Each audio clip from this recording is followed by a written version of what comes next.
Meus amados, a paz do Senhor.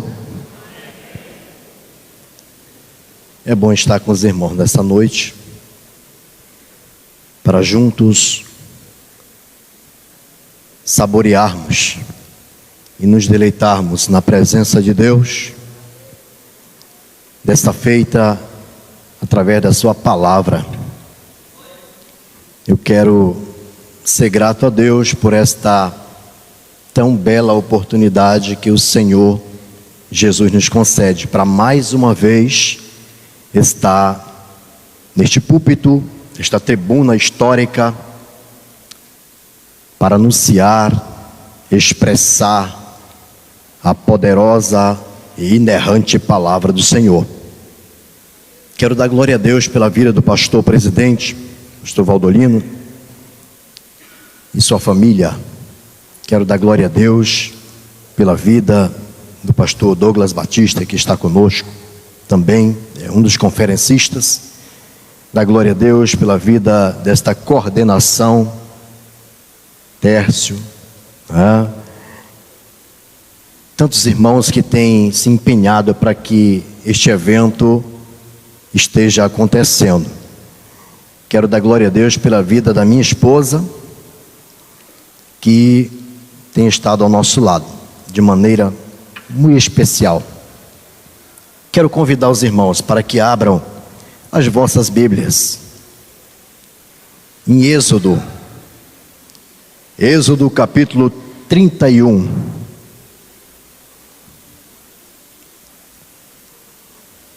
E o verso 18. Segundo livro da Bíblia, Êxodo, que significa saída, no capítulo 31, e o versículo 18.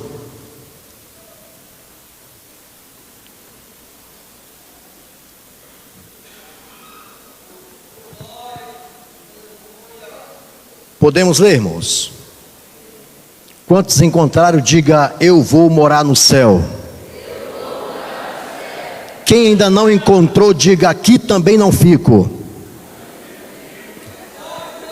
Aleluia. Então tem que encontrar o texto para lermos. E o texto diz assim: e deu a Moisés, quando acabou de falar com ele no monte Sinai, as 2 tábuas do testemunho, tábuas de pedra, escritas pelo dedo de Deus. Nosso Deus e nosso Pai, em Tua presença, Senhor, nós nos alegramos nesta noite, porque estamos no local apropriado para exaltar, glorificar, bendizer, enaltecer, alegrar-se na Sua presença diante da Tua palavra. Preenche esse espaço com a Tua glória nesta noite, para que possamos senti-la facilmente, para que possamos, meu Deus, nos alimentar desta palavra e da Tua glória, pois a Tua presença faz a diferença. No nome de Jesus, amém. Os irmãos, podeis assentar-se dando um glória a Deus, de preferência. O tema é muito conveniente trabalhar sobre o ensino como fonte de avivamento, para que possamos entender pela palavra, pela revelação do Espírito Santo, que o avivamento verdadeiro só pode vir se for pela palavra de Deus. Quando nós falamos de avivamento, nós descobrimos classes diferenciadas que mostram comportamentos diferenciados. Por exemplo, Jesus, ele falou dos verdadeiros adoradores, que certamente existem também os falsos adoradores. O apóstolo Paulo, ele trabalhou muito essa questão, quando ele disse a respeito dos tais bispos, dos tais pastores, querendo trabalhar uma ironia no texto, mostrando que estavam apresentando um ensinamento que não era genuíno, que não fazia parte do ensinamento que Cristo nos trouxe. Eu quero apresentar 2 vídeos bem rápido para os irmãos a respeito de um falso avivamento que muitos se interessam. Veja aí o vídeo, por gentileza.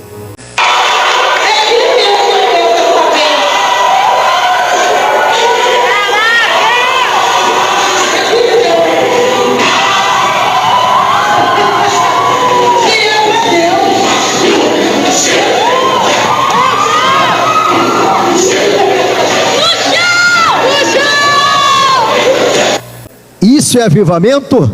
O apóstolo Paulo, ele responde o que é avivamento.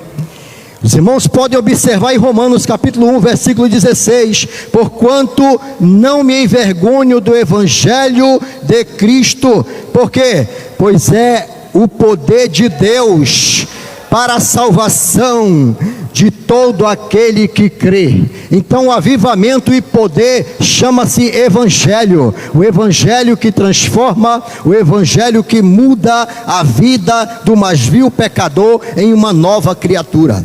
Quando Jesus, ele apresenta o plano de salvação e se entrega na cruz do Calvário para nos salvar, ele traz a salvação através do sacrifício vivo, ele mesmo se entregando. E agora nós passamos por situações gloriosas, porque não tínhamos condições de chegar na presença de Deus e oferecer culto, oferecer sacrifício. Por quê? Porque havia uma separação entre o lugar santo e o santíssimo. Jesus Cristo, ele morrendo na cruz do Calvário, a Bíblia diz que o véu do templo se rasgou de alto a baixo, e a separação que havia não há mais.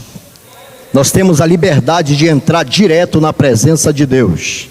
Pode ser de manhã, pode ser meio-dia, pode ser à tarde, pode ser à noite, pode ser pela madrugada. O momento que você chegar na presença de Deus, você tem acesso de orar e receber a presença do Senhor.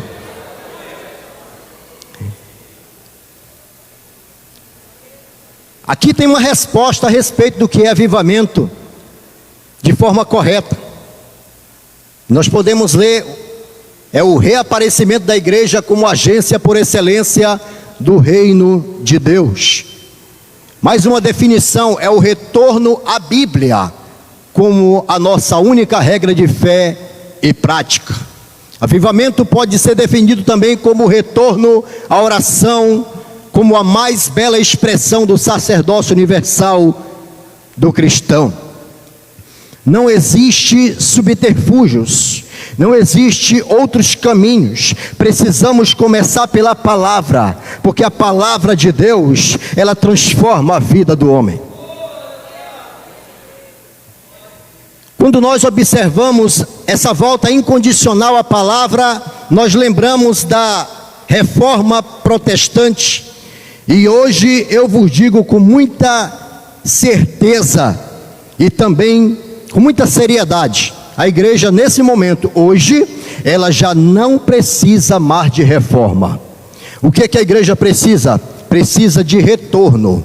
Retorno à palavra de Deus, retorno a uma vida de oração, retorno às práticas da palavra do Senhor, cumprindo seus mandamentos e obedecendo o estatuto de Deus. A igreja precisa retornar, é incondicional o retorno ao ensino da palavra de Deus. Quando nós observamos a Bíblia Sagrada, ela tem 3 tipos de linguagem. Ela apresenta a linguagem alegórica, a figurada e a literal, que significa que Deus fala-nos de 3 maneiras: alegoricamente, figuradamente e literalmente. O texto que nós discorremos nesta noite, que fala que Deus entrega a lei a Moisés no Monte Sinai, os preceitos, os mandamentos, e logo depois que Deus entrega a Moisés todo o ensinamento, debaixo da glória do Senhor que se manifesta naquele monte, Deus escreve com o seu próprio dedo, em 2 tábuas de pedras, o Decálogo, que significa os 10 mandamentos. Quando Deus escreve com o seu próprio dedo os 10 mandamentos, nós estamos diante não de uma linguagem alegórica, e nem tampouco figurativa. Portanto, nos resta a terceira opção. Nós estamos diante de uma linguagem literal. Deus literalmente escreveu nas tábuas de pedra. E quando Deus escreve, Deus tem um propósito. Quando Deus escreve, Ele tem um objetivo, que é justamente trazer o ensinamento para a nação. Quando Moisés, ele recebe as pedras, ali com o ensinamento que Deus escreve, nós observamos que não só essa vez Deus escreveu com o seu dedo, mas eu quero apresentar para vocês nesta noite, que Deus escreve por 3 vezes com o seu dedo. Encontramos isso na palavra de Deus. A primeira vez está em Êxodo, capítulo 31, que Deus escreve nas tábuas de pedras os 10 mandamentos. Na segunda vez, Ele escreve numa parede de um palácio, quando Belsazar reuniu 1000 dos seus convidados, e lá, em dado momento da festa, ele teve a infelicidade de mandar buscar os utensílios, as taças consagradas à casa de Deus. E quando este homem manda fazer isso, e ele bebe vinho nas taças, nos utensílios consagrados a Deus, dado esse momento, a Bíblia mostra que parte de uma mão começa a escrever misteriosamente na parede estucada do palácio. Nós entendemos pela palavra que ali era a mão de Deus escrevendo a sentença e a recompensa pela ousadia e pelo pecado de Belsazar. A terceira vez que nós vemos Deus escrever com seu próprio dedo está registrado em João, no capítulo 8, versículo 6. É quando uma mulher, ela é flagrada em ato de adultério e é apresentada pelos religiosos da época a Jesus. E Jesus, quando se depara daquela situação, quando ele diz: olha, esta mulher foi pega em ato de adultério, e segundo a lei de Moisés, ela deve ser apedrejada até a morte.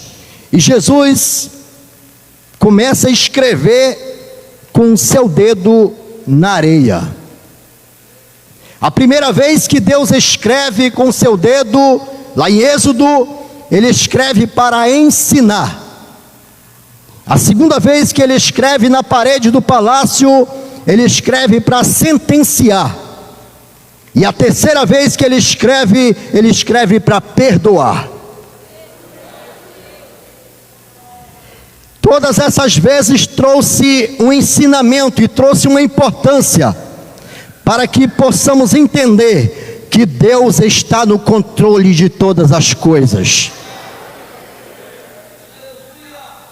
Quando Deus escreve com seu dedo naquelas tábuas e entrega a Moisés, Ele tem um propósito, porque Moisés foi chamado para designar um grande trabalho para Deus, uma vez que seria líder do povo hebreu, para depois se tornar judeus. É muito comum alguém confundir hebreus com judeus. Hebreus, quando sai do Egito e vai atravessar o deserto rumo à terra prometida, quando entra nesta terra, e eles se tornam judeus. E agora eles têm uma missão. Quando Moisés foi chamado, meus amados, ele estava apacentando o gado, as ovelhas, e Deus chamou a Moisés. Observe que Deus sempre chama quando nós estamos ocupados. Sempre quando alguém está trabalhando, é que Deus gosta de chamar, porque Ele não tem compromisso com quem não faz nada. Agora, quando Moisés é chamado, Deus fala com ele através de uma sarça ardente, que queimava, mas não se consumia, e este fogo, ele chama a atenção de Moisés naquele momento, porque era comum a sarça queimar no deserto. Por quê? Porque a sarça é uma vegetação, uma plantação típica do deserto, e era comum pegar fogo. Mas o que chama a atenção de Moisés é que esta queimava de forma diferenciada, uma vez que ela queimava, mas não se consumia. Chama a atenção de Moisés. E ainda para aumentar mais o mistério, Deus fala do meio da sarça, e Ele diz 2 vezes o nome de Moisés. Ele diz: Moisés, Moisés. E o Senhor falava com Moisés. Você pode dizer isso para o seu irmão nesta noite? O nosso Deus fala. Aleluia.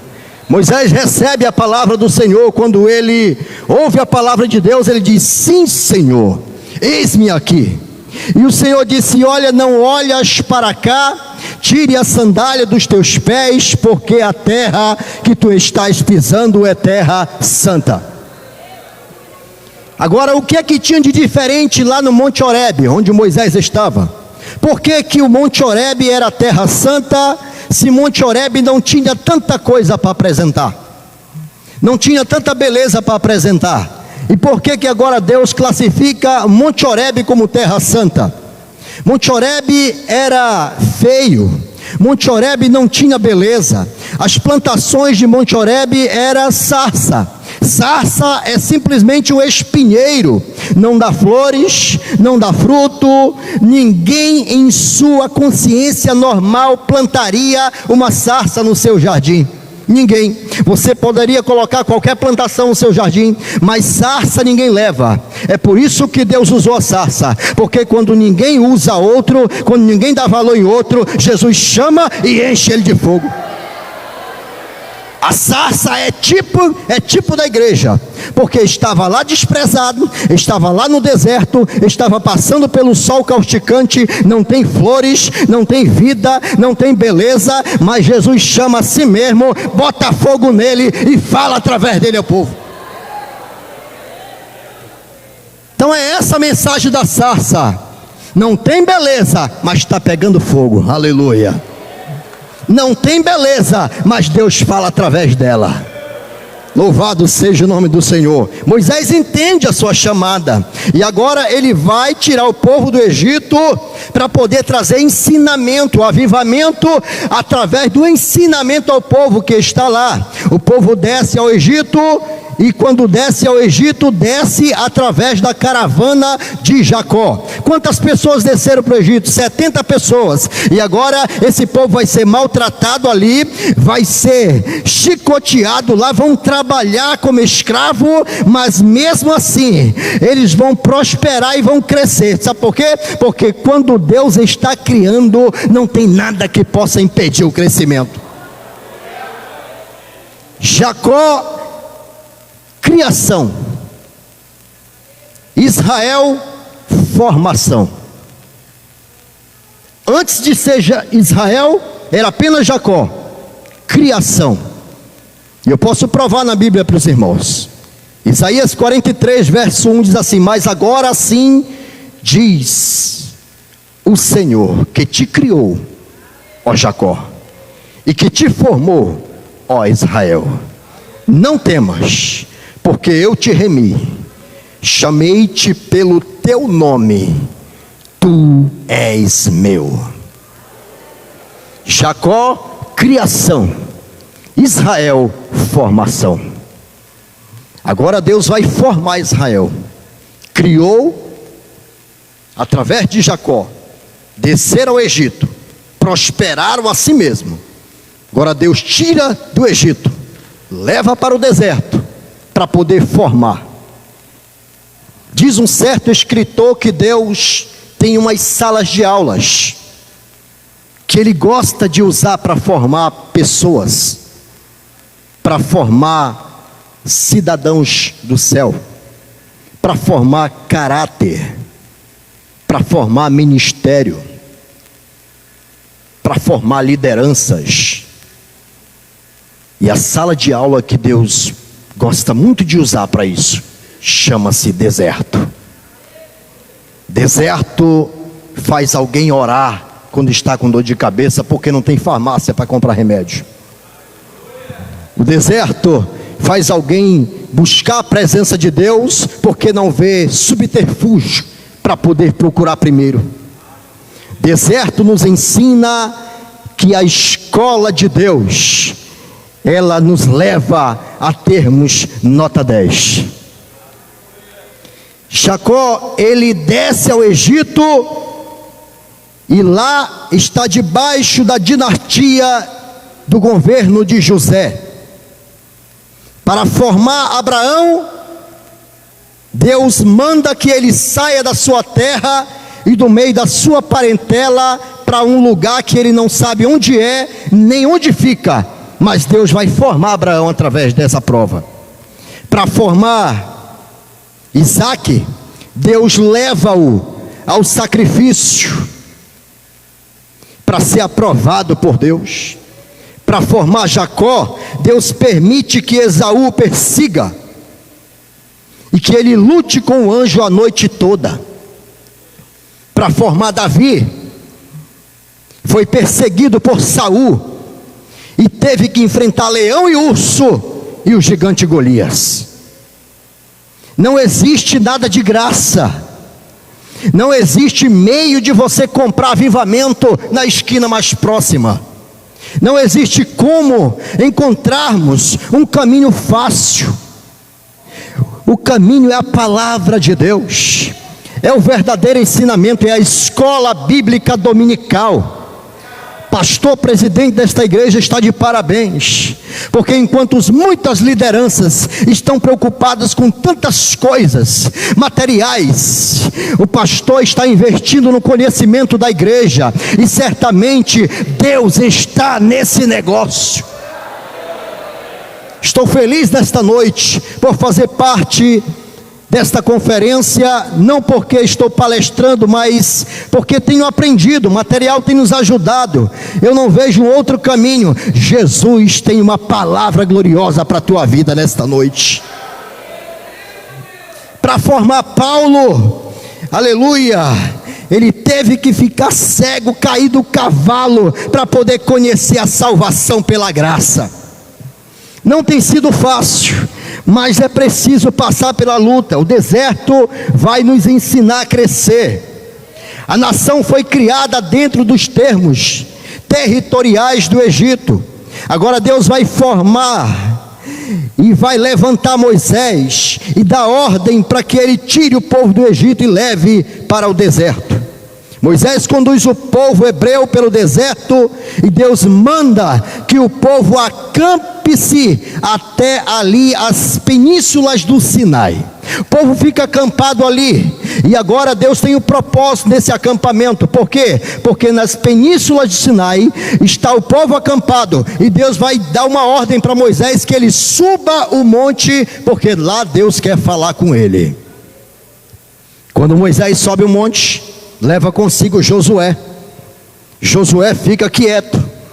Moisés ouve a voz de Deus literalmente. Deus apresenta a Moisés toda a lei, todos os mandamentos, preceitos, e por final os 10 mandamentos como decálogo escrito pelo seu próprio dedo. Quando Moisés recebe tudo isso, Moisés recebe com o propósito de passar esse ensinamento para o povo. E agora, o que podemos observar é o que Deus passou a Moisés. Deus passou tudo que uma nação precisaria para se manter fortalecida. Deus passou a Moisés como eles deveriam se comportar, como o povo deveria adorar, como o povo deveria ofertar, como o povo deveria dizimar, como o povo deveria prestar culto, como o povo deveria oferecer sacrifício. Até a dieta alimentar Deus ensinou. Vocês podem comer isso, mas não podem comer isso. Vocês podem beber isso, mas não podem beber isso. Até a lua de mel, Deus mostrou quanto tempo seria. 2 anos. Isso é que é Deus. Não deixou faltar nada. Tudo que o povo precisava ouvir e saber, Deus entregou a Moisés. E por fim, Deus entrega as tábuas e diz para Moisés descer o monte. Quando Moisés está recebendo os ensinamentos de Deus, ele é tomado pela glória de Deus, porque a glória de Deus está naquele lugar. Quando Moisés está descendo do monte, ele vem com seu rosto resplandecente e com as tábuas na mão. É necessário dizer aos irmãos que quem confeccionou as tábuas não foi Moisés. Da segunda vez sim, mas da primeira Deus preparou tudo, porque Deus não deixa trabalho pela metade. Deus começa e Deus termina. Deus preparou as tábuas, Deus escreveu nela. É chamada de tábua dos testemunhos. Por quê? Porque ninguém poderia olhar para as tábuas e negar que fosse Deus que tivesse escrito. Ninguém poderia, porque eram letras vazadas. De qualquer ângulo que mostrasse as tábuas, dava para perceber as escrituras. Não dava para negar. Moisés estava recebendo, Josué estava testemunhando. E agora, quando Moisés desce lá, quando está chegando no pé do monte, a Bíblia mostra, através do ensinamento, que Moisés escuta um barulho muito grande entre o povo. E Josué pergunta para Moisés: o que está acontecendo? Será que esse povo está em guerra enquanto estamos no monte? E Moisés disse: não, esse barulho não é de guerra. Será que eles estão fazendo culto? Moisés respondeu: certamente que não, porque o pastor não está lá, e eu não dei ordem para ninguém começar culto. Tem algum problema acontecendo. Quando eles recebem ali, desce o monte, eles observam que o povo de Israel, que estava vindo para o deserto para aprender com Deus, o povo de Israel, que estava vindo para receber as escrituras dadas por Deus, está marchando em volta de um bezerro de ouro e adorando o bezerro, esquecendo o seu livramento que Deus deu. E um absurdo, eles estavam expressando palavras, como por exemplo, palavras assim: esse é o Deus que nos tirou do Egito, para o bezerro. Esse é o Deus que tem aberto os caminhos para a nossa caminhada, para o bezerro. Eles estavam dizendo para o bezerro que o bezerro era o Deus que tinha aberto o mar vermelho. Olha que absurdo. E agora Deus, ele mostra a situação para Moisés, e quando Moisés vê aquilo, Moisés toma uma atitude que certamente muita gente não vai entender. Moisés, ele lança as 2 pedras que ele recebe de Deus, o decálogo, no pé da pedra do monte, e a pedra que ele joga, as 2 pedras, elas ficam em pedaços. Moisés se revoltou com aquilo. Quando ele viu o povo adorando o bezerro, ele queria saber que o povo viesse a entender que Deus não dá sua glória a outro. As tábuas foram quebradas. Moisés repreende o povo, afasta o povo do bezerro, quebra o bezerro de ouro todo, até virar pó, coloca o pó que era o bezerro na água e dá para o povo beber. Depois que o povo bebe a água, ele pergunta: tem poder nessa água? Tem manifestação de glória nessa água? O Deus que vocês estão adorando é Deus falso? E agora 3.000 homens que estava rodeando o bezerro é morto a fio da espada, e Moisés institui novamente o altar do Senhor. Moisés agora levanta o altar de Deus novamente, e quando Moisés levanta esse altar para poder adorar a Deus ali com aquele povo, todo mundo se converte, todo joelho se dobra, e Deus fala com Moisés de novo: Moisés, sobe o monte novamente, porque falarei contigo lá em cima.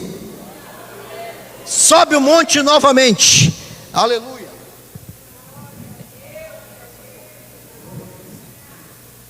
Graças a Deus. Vai subir na presença de Deus e ouvir a presença e a poderosa palavra do Senhor novamente. A pergunta que eu vou deixar para os irmãos, e os irmãos vão responder no material de vocês aí, trazer para o teste aqui, posteriormente. Por que Deus não repreendeu Moisés pela sua atitude de quebrar as 2 tábuas contendo os 10 mandamentos? Moisés foi repreendido por Deus e proibido de entrar na terra prometida, porque feriu a rocha pela 2ª vez. Uma vez que era para ele falar a rocha, ele feriu, porque a rocha fala de Cristo, e Cristo só foi ferido uma vez, e não poderia ser ferido 2. E agora Moisés quebra as 2 tábuas contendo os 10 mandamentos, e Deus não repreende Moisés. Por que Deus não repreende? Nós estaremos no intervalo, enquanto os irmãos descobrem a resposta, e depois retornamos em nome de Jesus. Meus amados, vamos retornar à palavra do Senhor. 2 Timóteo capítulo 3, verso 16, está escrito que toda a escritura ela é divinamente inspirada e proveitosa para ensinar, para redarguir, para corrigir, para instruir em justiça, para que o homem de Deus seja perfeito e perfeitamente para toda boa obra. A palavra de Deus ela continua mostrando a importância do ensinamento e também do interesse que devemos ter em aprender. O salmista disse que ele desejava guardar essa palavra no seu coração para não pecar contra Deus. Deus agora manda com que Moisés retorne o monte e suba novamente este monte, para que ele reescreva os mandamentos que Moisés quebrou no pé do monte. Deus vai reescrever, vai escrever novamente. Por isso que nós deixamos a pergunta: quando Moisés fere a rocha, e depois, ao invés de falar a rocha, ele fere novamente, Deus o repreende e proíbe que ele entre na terra prometida. Agora Moisés tem nas mãos as 2 pedras que lá estão contendo os 10 mandamentos. Moisés agora tem nas mãos, irmãos, a maior riqueza que alguém poderia tocar. Moisés, ele tocou nas pedras que Deus escreveu com suas próprias mãos. Moisés tem nas mãos uma riqueza que dinheiro nenhum poderia pagar. Mas como assim, pastor? As 2 pedras? Sim. Se um quadro desenhado por Leonardo da Vinci vale milhões, se um quadro pintado por Monet vale milhões, quanto mais as pedras contendo os mandamentos escritos pelo próprio Deus. Tem uma validade grandiosa, e Moisés agora quebra isso. E a pergunta era: por que Deus não repreende Moisés por essa atitude? Depois os irmãos vão responder.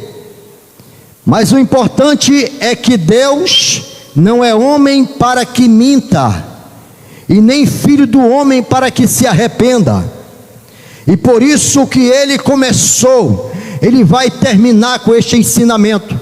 E diz para Moisés subir novamente o monte. Quando Moisés sobe, Deus está lá. E ele diz assim: não suba o monte sem as pedras. Da primeira vez, Deus mesmo, ele confeccionou e preparou tudo. Mas da segunda vez, Deuteronômio está apresentando isso em Números 34, que está mostrando que Moisés não deveria subir sem nada. Agora, as pedras que Deus tinha confeccionado e preparado, quem deveria preparar era Moisés. Lembra do tamanho? Sim, Senhor, lembro. Lembra da largura? Lembro. Lembra da espessura? Lembro. Pois é, prepare e traga para a minha presença 2 pedras iguaizinhas às primeiras que confeccionei. E agora Deus vai reescrever. Por que que isso acontece? Porque Deus tem um zelo pela palavra dele. Isso acontece porque Deus quer mostrar o interesse que ele tem de trazer o ensinamento e a salvação para o povo através da sua palavra. Por isso que Deus, quantas vezes necessário for, vai reescrever a sua palavra, a sua história, para poder trazer o conhecimento para o povo. Por essa razão é que Moisés sobe e não é repreendido. Por outra razão que ele não é repreendido, porque as pedras, elas representam o templo que foi derrubado. Templo que os homens olharam e disseram: olha, Senhor, como é grande esse templo, como é bonito, é magnífico. E Jesus disse: não ficará pedra sobre pedra que não seja derrubado. E quando o templo é derrubado e cai, representa as pedras que também caíram. Templo é lugar de ensinamento. As pedras trazem o ensinamento através dos mandamentos. Deus agora vai reescrever. E por que que Deus reescreve sem reclamar a atitude de Moisés? Por quê? Porque Deus sabe que viria a segunda oportunidade. E a Bíblia diz que a glória da segunda casa será maior do que a da primeira. Por essa razão é que Deus não o repreende. Daí Moisés está na presença de Deus, recebendo o ensinamento e trazendo para o povo. O povo agora já não vive sem palavra. O povo agora já não vive sem ensinamento. E agora tudo tem para que eles possam cumprir a vontade de Deus. Na segunda parte desse ensinamento, que é o avivamento, a volta incondicional e persistente à oração e também à santificação, nós podemos observar em Mateus capítulo 26 e o versículo 41, Jesus expressando as palavras de dizendo: vigiai e orai, para que não entreis em tentação. Na verdade, o espírito está pronto, mas a carne é fraca. Essas palavras, elas foram proferidas pelo próprio Jesus. Todas as promessas e o próprio céu estão à disposição do crente que ora. Porque a oração, ela é resultado daquilo que nós conhecemos pela palavra. A palavra, ela trouxe o ensinamento, ela trouxe o aprendizado, e quando nós ouvimos a palavra, nós acreditamos no Deus da palavra, e agora queremos conversar com esse Deus da palavra. Precisamos ter vida de oração, porque a palavra de Deus está em nós. Não podemos mais esquecer dessa palavra, a palavra que transforma, a palavra que modifica, a palavra que muda a vida do homem, porque quando a palavra de Deus chega, aí sai a confusão. Quando a palavra de Deus chega, sai todo o problema disseminado pela vida humana. Jesus chega com sua palavra e a palavra entra no coração. Em Hebreus capítulo 4, versículo 12 está escrito que a palavra de Deus, ela é viva e eficaz, ela é mais penetrante do que qualquer espada de 2 gumes, ela penetra até a divisão da alma e do espírito, entre juntas e medulas, e é apta para discernir os pensamentos e as intenções do coração. Quando nós oramos, coisas gloriosas acontecem. Se formos observar na vida dos irmãos aqui nesta noite, os que já receberam milagre da parte de Deus, coisas gloriosas já aconteceram. O que acontece quando nós oramos, pastor? Enquanto Jesus orava, ele transfigurou-se. Enquanto Paulo orava, Deus lhe abria o cárcere. Enquanto Pedro orava, o coxo era curado. Enquanto Ana orava, Deus lhe provia um filho. Enquanto Salomão orava, recebia sabedoria vinda de Deus. Enquanto Jó orava, Deus mudava o seu cativeiro em liberdade. Enquanto Elias orava, recebia fogo do céu. Enquanto Israel orava, o pecado de Acã era descoberto. Enquanto a igreja orava, Pedro era liberto da prisão. Enquanto a igreja ora, o mundo não pode negar que existe um povo que está esperando Jesus nessa noite. A Bíblia diz lá em Tiago capítulo 5, que devemos confessar as nossas culpas uns aos outros, e orar uns pelos outros, para que sareis. A oração feita pelo justo, a oração feita pela igreja, pode muito em seus efeitos. O mundo jaz no maligno, porque o diabo, ele veio para roubar, matar e destruir. Mas nós temos uma notícia boa para dar para vocês essa noite. Jesus veio para dar vida, e vida com abundância. Quando eu lembro da oração, e quando eu observo a santificação, eu preciso olhar para a vida de Timóteo. E quando eu vejo a vida de Timóteo, eu vejo que Timóteo, ele experimentou através da oração e de uma vida transformada pelo Evangelho de Cristo, experimentou o conhecimento da salvação pela graça. E quem conhece Jesus na sua totalidade, nunca mais o larga. Disse um certo escritor: quem conhece Jesus na sua totalidade, nunca mais o larga. Quando você vê alguém sair da igreja, abandonar a fé, não querer mais se congregar, voltar para o mundo, para o Egito, é porque ainda não conheceu Jesus.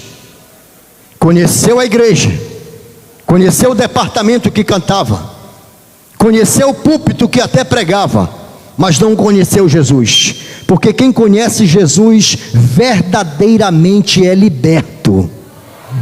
A Bíblia diz isso: e conhecereis a verdade, e a verdade vos libertará.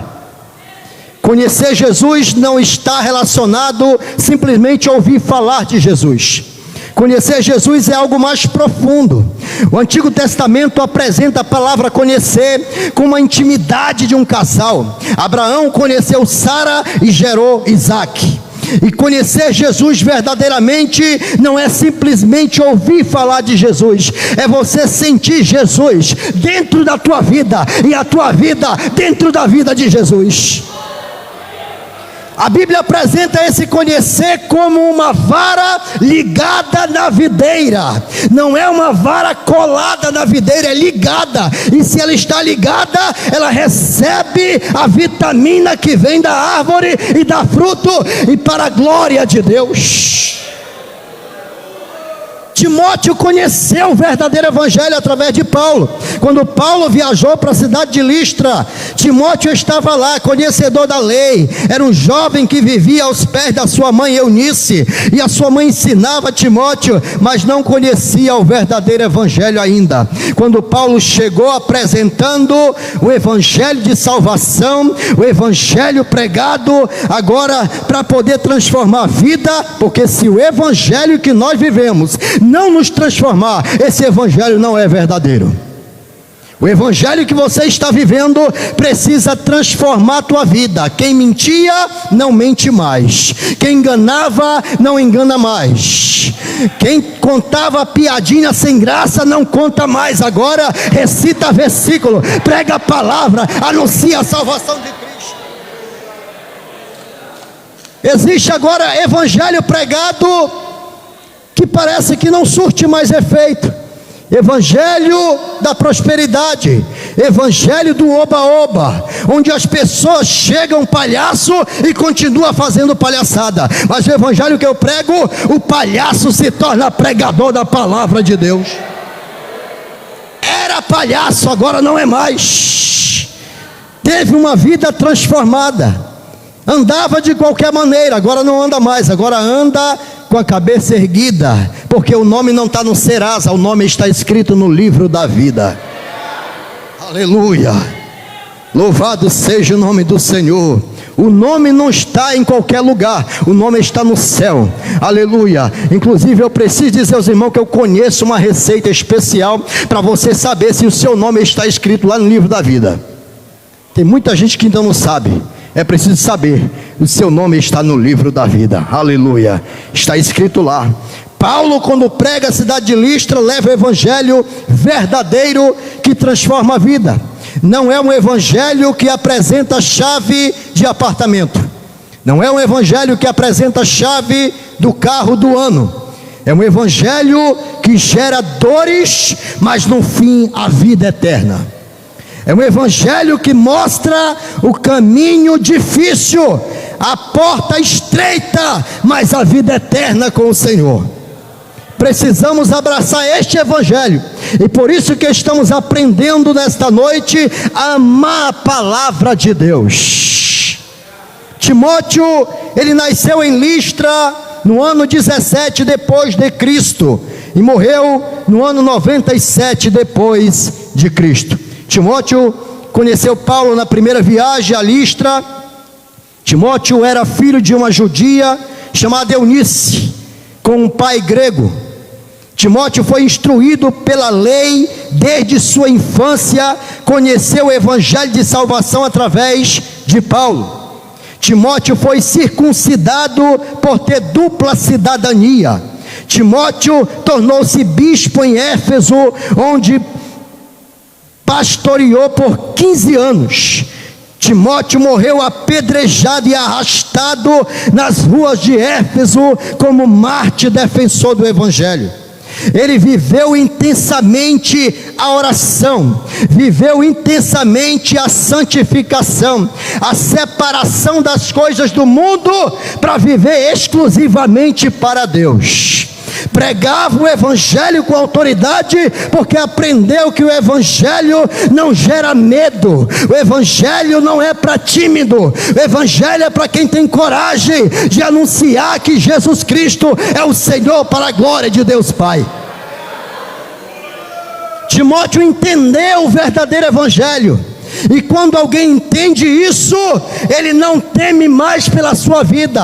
Ele sabe que a sua vida agora é Cristo, como Paulo ensinou para ele, dizendo: porque agora eu já não tenho mais nenhum interesse a esta vida, eu vivo porque Cristo vive em mim. Sabe o que Timóteo fez em Éfeso? Ele construiu templo, ele pregou a palavra de salvação, ele administrou um grande trabalho para Deus. E quando Paulo, ele manda a segunda carta a Timóteo, Timóteo está sendo exprimido por determinadas lideranças eclesiásticas. Existem os que estão no próprio meio querendo puxar o tapete. Porque nem todos apresentam as características de trigo. Ainda há joio.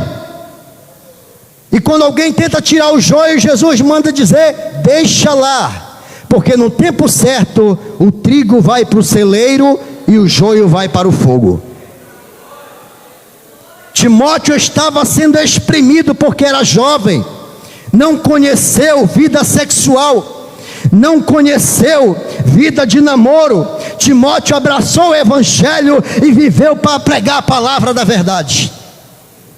Estava sendo espremido por lideranças, e o povo querendo tirar ele de lá. E quando Paulo manda mensagem para ele pela segunda carta, Paulo diz assim: aguenta firme, ninguém despreze a tua mocidade, mas seu exemplo, Timóteo, exemplo em quê? Na palavra que eu te ensinei, no trato, na santidade, no amor, e mais importante, na pureza que fala de santificação. Seu exemplo nessas coisas. Timóteo não admitia que Éfeso tivesse procissão de deuses estranhos. Por quê? Porque ele era um verdadeiro missionário. E quando Timóteo enfrenta isso, é como se você estivesse em Belém do Pará e fosse acabar com a procissão do Sírio. Timóteo fizeram uma procissão em Éfeso muito grande para adorar deuses pagãos. Sabe o que Timóteo faz? Ele entra no meio da multidão, quebra os deuses estranhos e diz: Éfeso é do Senhor Jesus, essa cidade é de Jesus de Nazaré. Sabe o que fizeram com ele? Apedrejaram Timóteo, e depois que apedrejaram ele, já estava semi-morto. Arrastaram Timóteo pela cidade de Éfeso. Algumas ruas daquela cidade, ela era composta por paralelepípedos pontudos, que ficavam salientes. Amarraram Timóteo numa carruagem pelos pés, e eles saíam correndo com a cavalaria, e o corpo de Timóteo pelas estradas, ficando pedaços no paralelepípedo. E Timóteo, enquanto estava sendo arrastado, dizia: Deus, perdoa-os, porque não sabem o que fazem. Só quem conhece o evangelho verdadeiro, aleluia, pede misericórdia pelos seus opressores. Isso vai gerar salvação nas vidas, porque Timóteo morreu, mas o seu nome estava escrito no livro da vida. Timóteo morreu, mas hoje eu estou pregando sobre Timóteo, aleluia.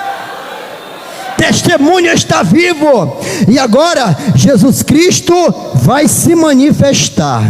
E quando ele se manifestar, a Bíblia diz que ele virá, aleluia, outra vez.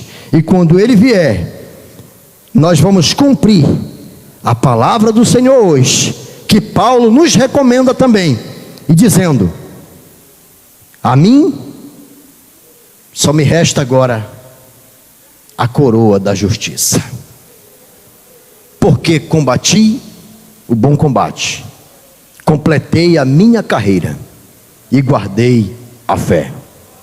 Esta coroa que Paulo estava dizendo que receberia do próprio Deus, ele tinha visto quando foi arrebatado ao céu. Timóteo viu a sua coroa de glória lá, e ele disse que existe coroa no céu não somente para ele, mas para todos aqueles que amam a vinda do Senhor Jesus. Todos aqueles que têm uma vida separada com conhecimento da palavra. Jesus, ele recebeu um nome que é sobre todo nome. Está escrito na palavra de Deus, segundo a sua palavra. Capítulo 2, Filipenses, apresenta Jesus que Deus dizendo: pelo que também Deus o exaltou soberanamente, e lhe deu o nome que está acima de todo nome, para que ao nome de Jesus se dobre todo o joelho dos que estão no céu, na terra e debaixo da terra, e toda língua confesse que Jesus Cristo é o Senhor, para a glória de Deus Pai. Ele é Senhor, aleluia. Tem muita gente querendo mudar essa expressão de Senhor Jesus para colocar você, para colocar o cara lá de cima. Jesus não é o cara lá de cima, Jesus é o Senhor, Rei dos reis e Senhor dos senhores. Cuidado com os cantores gospel. Hoje está vindo a palavra de Deus para essa igreja, aleluia. Cuidado com os cantores gospel, aleluia. Tem muita gente trocando a palavra Senhor para colocar Jesus como você. Jesus não é você, Jesus é Deus, é o nosso Senhor. Aleluia, glórias a Deus. Bendito seja o nome do Senhor nosso Deus, aleluia. A volta ao amor, a segunda vinda de Cristo. Precisamos amar a vinda do Senhor. Eu aprendi com o pastor que sempre nos orientou, saudosa lembrança, e ele nos ensinava dizendo: se você quer ver a sua igreja falar sobre arrebatamento e viver este arrebatamento, então pregue sobre o arrebatamento. Se você quiser ver a sua igreja curada das enfermidades que os oprimem, pregue sobre a cura divina. Se você quer ver uma igreja próspera, pregue sobre a prosperidade verdadeira na palavra de Deus. Se você quer ver uma igreja conhecedora da palavra, ensine a palavra de Deus para essa igreja. A igreja, ela vai responder positivamente aquilo que a sua liderança trazer para que ela aprenda. Existem pelo menos 7 sinais que apresentam a volta de Cristo, e foi Jesus mesmo que apresentou isso, quando ele falava no sermão profético, lá em Mateus capítulo 24, ele apresentou 7 sinais, anotem aí. Primeiro sinal que Jesus apresenta naquele monte, no sermão profético, ele fala sobre o engano religioso. E ele diz: acautelai-vos, para que ninguém vos engane. Ele apresenta esse cuidado, por quê? Porque muitos viriam em seu nome, e se declarando: eu sou o Cristo. E Jesus está dizendo: vigiai, cuidado, porque esse é um dos sinais da volta do Senhor Jesus. O segundo sinal fala sobre guerras e rumores de guerras. Nunca se ouvimos tanto sobre este assunto, e em meio a este assunto entra a palavra paz. E Jesus disse: quando ouvides falar de paz, quando a ONU, Organização das Nações Unidas, estiver reunindo para falar de paz, quando a liderança do Vaticano estiver querendo reunir para falar de paz, estejais atentos.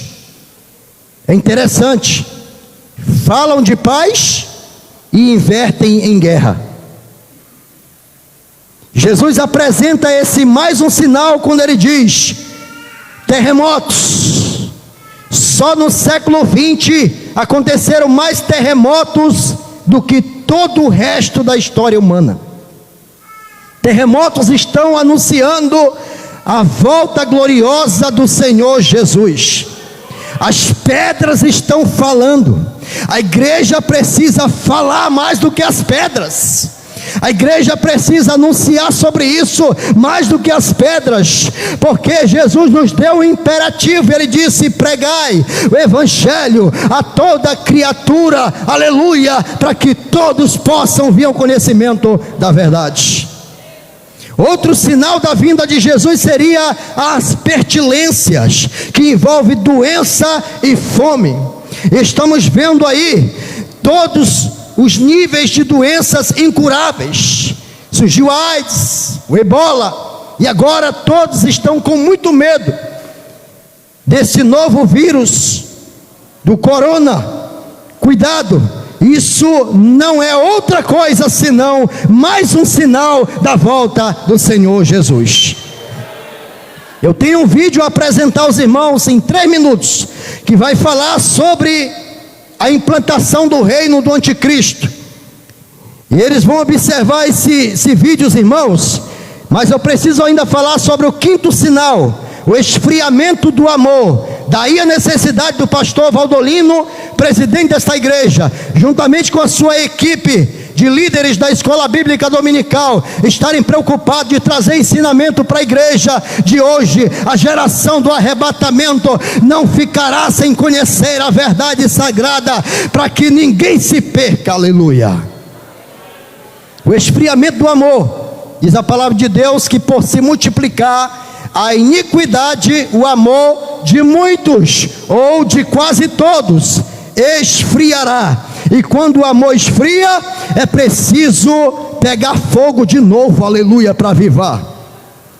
O 6º sinal da volta de Cristo fala sobre apostasia. Apostasia nada mais é do que abandono da fé. E aí é necessário a igreja estar pronta para anunciar o verdadeiro evangelho, para que ninguém possa perder a salvação. E o 7º sinal é a figueira florescida. A figueira fala de Israel, e tem muita gente que não está olhando para Israel. Jesus disse: olhai para a figueira e para todos os ramos. Quando seus ramos estiverem brotando, estejais espertos, atentos, porque é chegado o verão. O verão fala do dia terrível do Senhor. O verão fala do grande dia que o Senhor voltará. O verão fala do encontro do Senhor com Israel.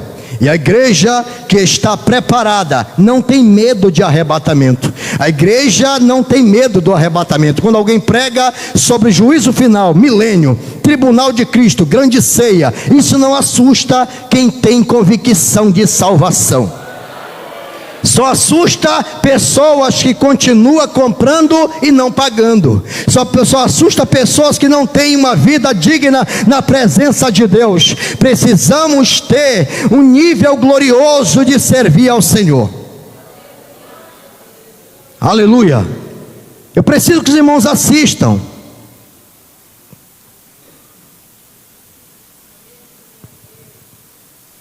Completa 72 anos pelo calendário judaico. Papa Francisco vem propor ao mundo, juntamente com a Rainha Elizabeth, um novo líder mundial para governar o planeta. E exatamente dia 14 de maio de 2020, o Papa convocou uma reunião global para apresentar esse novo líder ao mundo. Questo ha promosso un evento mondiale che si terrà il 14 maggio del 2020. O próprio Francisco vai apresentar o anticristo ao mundo. O que é interessante é que Macron, ele ganhou as eleições na França dia 14 de maio de 2017. Em 14 de maio de 2020, faz 3 anos que Macron está no poder, e se reeleito, lhe resta ainda mais 7 anos exatos a partir de 14 de maio de 2020. Ele propôs a fusão de 10 países para formar um só exército. Lembra lá em Apocalipse capítulo 17, versículo 12, 13 e 14, que o anticristo vai reunir 10 nações para tentar destruir Israel. Macron já reuniu 9 países europeus. Resta apenas um país para formar um exército, e no momento já tem 9 países que aderiram. Falta apenas um. E o Papa vai aderir a esse exército de 10 países dia 14 de maio de 2020. Olha, essa Essas iniciativas do Emmanuel Macron estão dando a ele um papel de destaque em diálogos de paz em relação ao Oriente Médio. Pode ser que uma próxima negociação entre palestinos e israelenses seja então mediada pela França. Macron deixa claro que está assumindo um papel mais ativo nas negociações entre israelenses e palestinos. Agora, a crise no Líbano resolveu a crise libanesa nos últimos dias. O Emmanuel Macron foi até a Arábia Saudita e conseguiu convencer o príncipe do país a liberar o premier. O Macron foi simplesmente genial. 14 de maio, Israel estará completando 72 anos. Estará em pleno verão. O verão na Bíblia, ele é profético. É onde as flores começam a brotar. É onde acontece um casamento. Tudo indica que Jesus resgatará a sua igreja no verão. E algo antes nunca visto, Israel terá terceira eleição em menos de um ano. Vamos ficar atentos, Jesus está voltando. Muitos acontecimentos estão se cumprindo diante dos nossos olhos. Israel, o maior termômetro do arrebatamento. Aleluia. Israel hoje é o maior termômetro do arrebatamento. Existe dentro de Israel 1000 soldados judeus preparados para servir o anticristo no templo, porque eles estão esperando o Messias. Mas o Messias de Israel, infelizmente, é o anticristo, porque ele vai sentar no trono como se fosse Deus, para enganar as nações, até que Cristo volte com a igreja glorificada, porque a igreja, ela subirá. Nós acreditamos no arrebatamento da igreja. A igreja, ela não pertence a esta terra, ela está aqui, mas não é daqui. Aleluia. Nós não falamos mais o idioma daqui. Na Bíblia nos apresenta como forasteiros em uma terra estranha.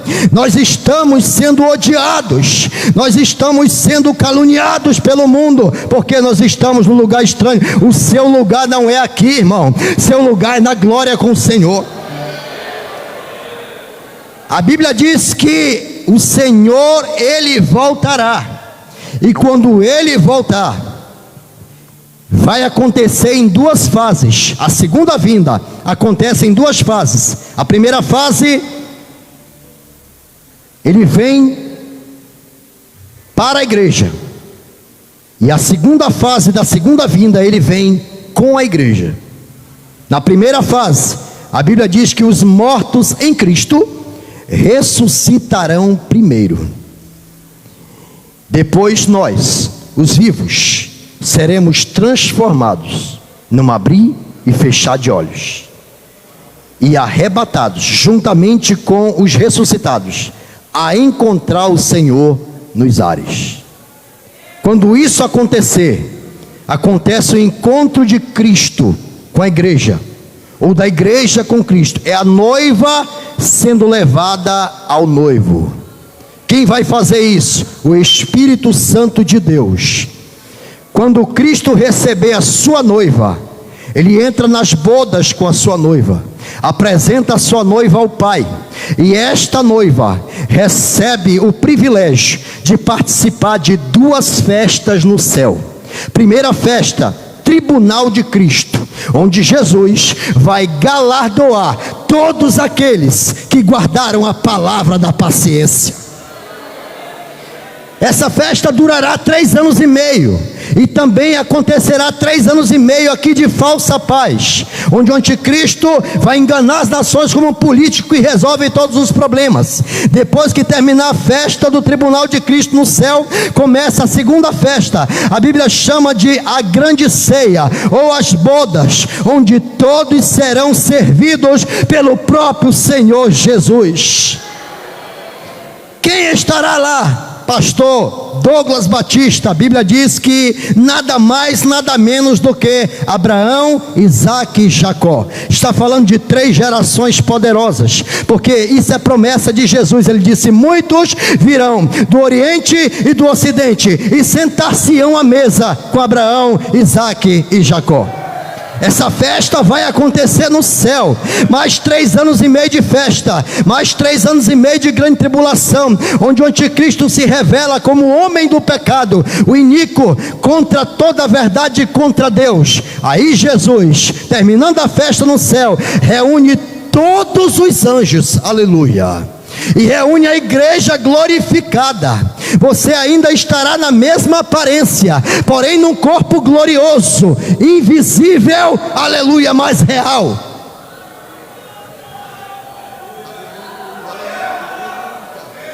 Qual é o corpo que a igreja vai receber após a sua transformação? É o mesmo corpo que Cristo recebeu após a sua ressurreição.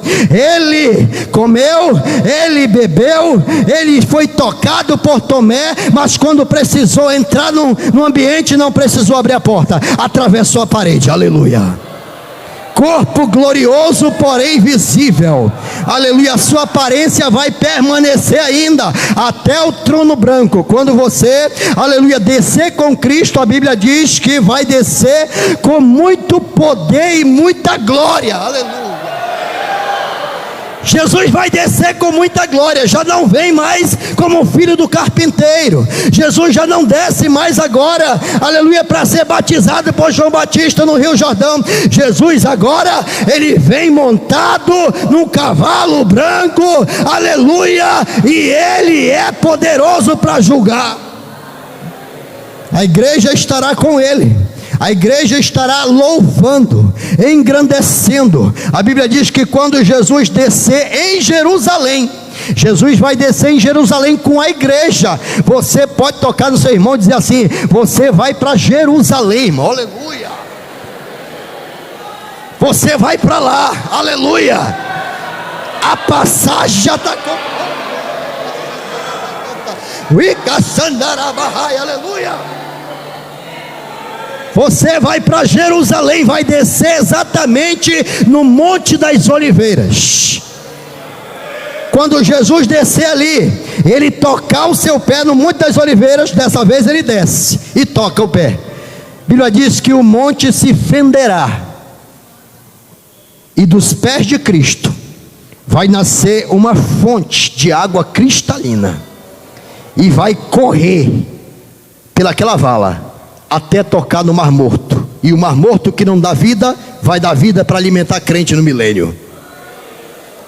Israel reconhece Jesus como aquele que foi crucificado. Muitos se rendem a Cristo e passam para o lado da igreja.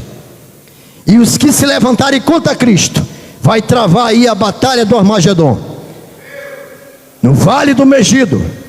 E Cristo, ele cumprirá a sua palavra, que será o nosso general de guerra.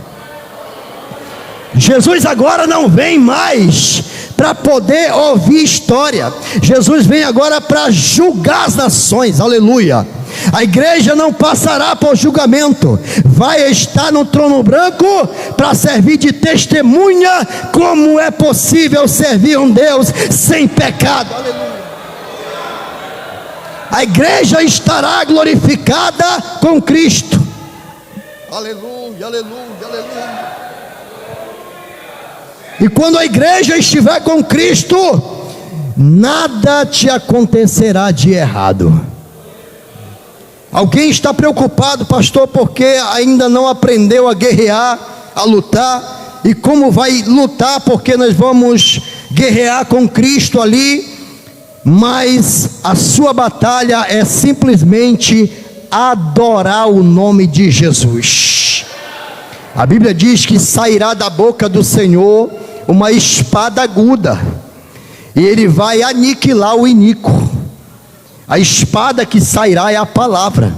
E quando Jesus começar a falar com voz de trovões, voz de trovão, a Bíblia diz que as nações, elas desmaiarão.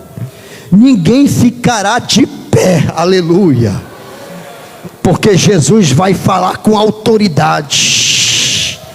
A igreja vai ficar de pé, porque a igreja, aleluia, já teve o seu momento de estar embaixo, agora vai estar em cima com Jesus. quero te convidar para estar de pé nesse momento, dando glória a Deus. E você louva o nome do Senhor. Aleluia. Louve o nome do Senhor, porque Jesus está voltando. Aleluia, glória a Deus. Quando angélica trombeta neste mundo surgir, o meu nome ouvirei Jesus chamar. Pois eu creio na promessa e que Deus a vai cumprir, quando Cristo o meu nome proclamar. A igreja aí, ó. Glória, glória, aleluia. O meu nome ouvirei Jesus chamar. Glória, glória, aleluia.